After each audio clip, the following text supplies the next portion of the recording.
Սիրելի ընկերներ, մինչ այս պահը միակ փաստը, որ մենք բոլորով այստեղ պարզեցինք, մեջբերելով ձեր թիմակցին, այն է, որ Վահագն Ալեքսանյանը մանկապարտեզ չի ուտում։ Շնորհավորում եմ այդ կապակցությամբ։ Եթե ես չլինեի ընդդիմադիր պատգամավոր, գուցե անկեղծորեն, ամենայն անկեղծությամբ ուզենայի ձայն տայի, կողմ քվեարկեի պարոն Ալեքսանյանին, մի փոքր ես 3 օրվա խոսույթը կհամադրեի, հասկանայի գուցե իսկապես արժե գալ եւ կողմ քվեարկել, բայց այս 3 օրվա ընթացքում օրենսդիրի ներկայացուցիչը բառացի գալիս ասում է, որ ինքը անընդհատ խոսում էր, որ պետք է ընտրական օրենսգիրքը խախտվեր, ասում էր ես խոսում եմ ժողովուրդ ջան, ասում եմ եկեք խախտենք այդ օրենսգիրքի մեջ գրված տողերը, ես ասում եմ եկեք խախտենք ու ինձ ոչ մեկ չէր լսում։ Ժողովուրդ, ազգային ժողովի падգամավորը, ով որ օրենքների ընդունմանն է մասնակցում եւ այլն, չի կարող նման խոսույթ անել։ Այդպես ասում եք եկեք ընդունենք զինվորները այնտեղ ուշացած են եկել եւ այլն, նախ զինվորին այդպես չեն հարգում։ Իմ գործընկեր Վաղինակը Վարդանով մի փոքր անդրադարձել է այդ հարցին, էլ չեմ անդրադառնա։ Եվ երկրորդ, ավելի կհակված լինեի հավատալու ձեր անկեղծության, եթե գոնե միտք հնչեր, որ սա ընդունելով որպես նախադեպ, ինչ որ առաջարկություն անեիք, ասեիք փոփոխություն մտցնեինք օրենքի մեջ եւ այլն, եւ դրանից հետո նման միջադեպերը օրինական համարվեին, բայց դուք ջատագովում էիք, որ ընտրական օրենսգիրքը խախտվի։ Սա անորմալ երևույթ է։ Երկրորդ, ասում եք, որ 29 падգամավորները առնվազն այստեղ նստած ընտրակեղծիքի շնորհիվ են այստեղ, նորից օրենքի ընդունման մասնակցող անձնավորություն, եթե գեթ 1 падգամավորը այստեղ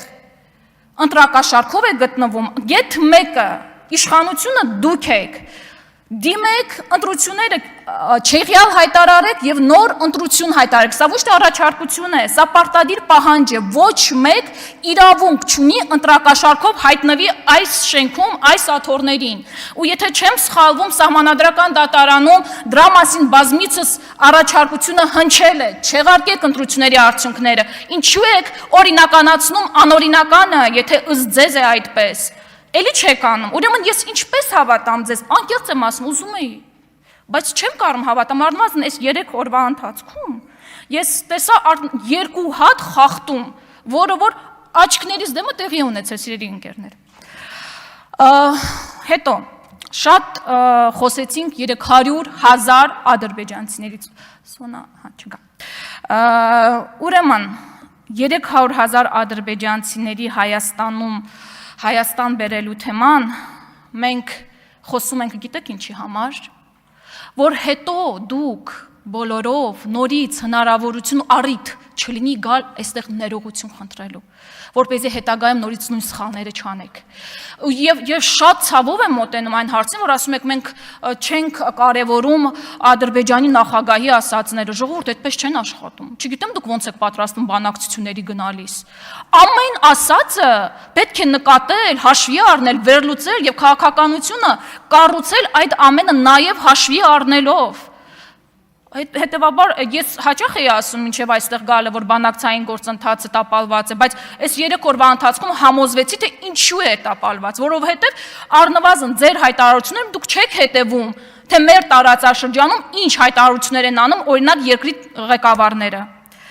Եվ հետո, երբ որ գալիս եք, ասում եք ուր են ադրբեջանցիները եւ այլն, ես դեռևս նախընտրականի ժամանակ հորդորում էի Նիկոլ Փաշինյանին, այսօր նաեւ ձեզ, եկեք ոչ թե ինձ, Արեգա Հովսեփյանին, ընդդիմադիր քաղաքական գործիչ է, դա կարող է ասել կամ ցանկացած ինչ-որ մի ընդդիմադիրի հերքեք, այլ այդ տեղեկատվության սկզբնաղբյուրին, Իլհամ Ալիևին, եկեք, կանգնեք, հայտարարեք, Իլհամ Ալիև, դուք ստում եք, նման օրակարգ չկա, որովհետև մենք, գիտեք, եթե պատկերավոր ասենք, մենք ասում ենք, որ Ժողովուրդ ջան, տանկը գալիս է, երեխան քնած է, դուք էլ ասում եք երեխային մի արթնացեք, ասում եք գալիս է տանկը, ասում եք դե երեխային մի արթնացրեք։ Սա լուրջ չի եւ հիմա ես հասկանում եմ, թե ինչու է այս վիճակում բանակցային գործընթացը, իսկապես։ Հետո ասում եք հա, Անդրանիկ Գևորգյան ջան, գիտեք, ինձ թվում է շատ անդրադառնալ Արփի Դավոյանի ելույթին պետք չէ, անկեղծ ասած, որովհետև ես կողքից որ նայում եմ, ինձ մոտ տպավորություն է, որ ինքը ուղղակի ուզում է արդարանալ իր ղեկավարների առջև, թե ինչու իր ծննդավայրում ինքը չի հաղթել։ Դու հաղթել ես, ինքը չի հաղթել։ Այնպես որ խնդրում եմ թեման փակենք, հասկացանք, Արփի Դավոյան, ձեր ծննդավայրում ձեր ժողովուրդը ձեզ այդքան ձայն չի տվել, ինչպես օրինակ Անդրանիկ Գևորգյանին, իր պապային եւ այլն։ Իսկ եթե դուք օրինակ խախտում եք տեսել այդտեղ, արձանագրեցիք այստեղ, այլ հաստատություններ կան, գնացեք այնտեղ դիմեք, թող այդ հարցով զբաղվեն։ Հիմա արձանագրում ենք, Արփի Դավոյանը պարտվել է, Անդրանիկ Գևորգյանը այնտեղ հաղթել է, փակեցինք թեման։ Հետո Արման Եղոյանը էլի այստեղ չէ, էլի տեսնում ենք այստեղ դատարկ աթոռներ ձեր թիմակիցների կողմից, բայց դե ոչինչ, մեկը կանդրադառնամ։ Ինձ թվում է ինքը իր թիմակիցների հանդեպ սիրուն չի վարվել, որովհետև ինչ որ թվում է ինքնահաստատվում էր, ինքնահաստատման ինչ որ փորձեր էր անում, կողքից հաստատ սիրուն չի թվում, բայց ժողովուրդ ջան, եթե դուք 64 հոգով մինչ օրս չգիտեք ձեր հայրենիքը որն է, հայ ժողովրդի պատմությունը որն է, խնդրում եմ այդ ձեր 64 հոգու պատկերացումները մի պրոյեկտեք մի ամբողջ ժողովրդի վրա։ Եվ գիտեք, այսօր այստեղ խոսակցություն եղավ կառուցելու մանկապարտեզներ կառուցելու ուտելու կամ խոստանալ կառուցելու ու չանելու, այս երկու խոսույթը եղավ։ Մենք առաջարկում ենք երրորդ խոսույթը, մանկապարտեզներ կառուցելու։ Օրինակ, Ուժեղ Հայաստան կուսակցության ղեկավարը իր սեփական, խնդրում եմ, սեփական միջոցները, ոչ թե կառավարության, ձեր որ պարտականություններ, իր սեփական միջոցներով կառուցել է 5 մանկապարտեզ։ Իջևանում, Ստեփանավանում, Սպիտակում, Ալավերդիում գյուղերը չեմ նշում։ Եվ հետո մենք Ուժեղ Հայաստանը խստորեն դատապարտում է մանկապարտեզների վաճառքը եւ դա մեզ համար պարսավելի երևույթ է։ Ամենայն պատասխանատվությամբ հայտարարում ենք։ Բայց կա նաեւ ավելի վատ, իմ կարծիքով, ավելի վատ երևույթ։ Օրինակ,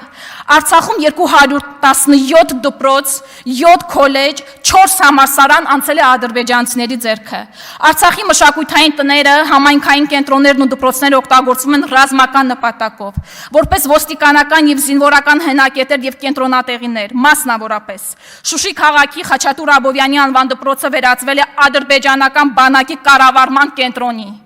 Նույն ճակատագրին է արժանացել Մարտակերտի շրջանի Չափար գյուղի դպրոցը,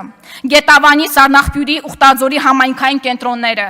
Ու գիտեք, Ստեփանակերտի թիվ 1, թիվ 9, թիվ 4 դպրոցները վերաբացվել են որպես ադրբեջանական դպրոցներ։ Այնտեղ այսօր սովորում են ադրբեջանցի երեխաները։ Եվ այս ամենը մենք կարող ենք արձանագրել, գիտեք ինչպես, բացարձակապես Արբանյակով, Մենյան Արբանյակով արձանագրվածներն են սա, որովհետև ձեր իշխանության օրոք մենք չենք կարող գնալ այնտեղ ու դա տեսնել։ Եվ գիտեք, դուք ասում եք մենք ադրբեջանական խոսույթ ենք վերում այստեղ, ինչ-որ ադրբեջանական նարատիվներ, ուղղակի ուզում եմ մեջ բերել 2026 թվականի հուլիսին Իլհամ Ալիևի խոսքը, նա ասում է, որ Եվրոպական հանձնաժողովում Եվրոպայի խորհրդում գործել է մեծ հակաադրբեջանական խումբ։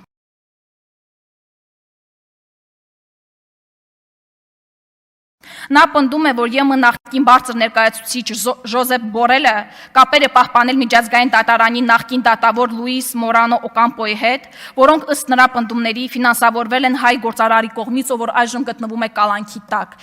2026 թվականի հուլիսին մենք բոլորս գիտենք, թե ձեր իշխանության օրոք որ գործարարն է եղել կալանքի տակ, իսկ հենց այսպես են սիրում Հայաստանը եւ հայ ժողովրդին։